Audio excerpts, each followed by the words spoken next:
দোয়া কবুলের 5টা শর্ত, এই কথা বলে আজকের আলোচনা শেষ। এই যারা বলেন দোয়া কবুল হয় না, দেখেন নিজেদের সাথে মিলে কিনা। এই 5টা শর্ত যদি পাওয়া যায়, মুহূর্তেই আপনার দোয়া আরশে যে নক করবে।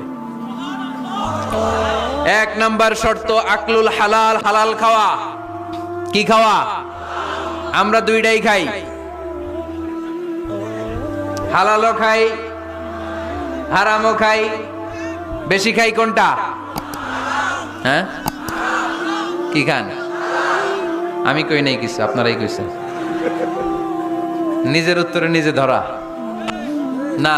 হারাম খেলে তো দোয়া কবুল হয় না। লা ইয়াদখুলুল জান্নাতা জাসাদুন গুযিয়া বিল হারাম। ওই দেহ কখনো জান্নাতে যায় না যে দেহ হারাম খেয়ে বর্ধিত হয়েছে। কেন দোয়া কবুল হয় না? মিলিয়ে নেন নিজের জীবনের সাথে, জাস্ট একটু মিলিয়ে নেন।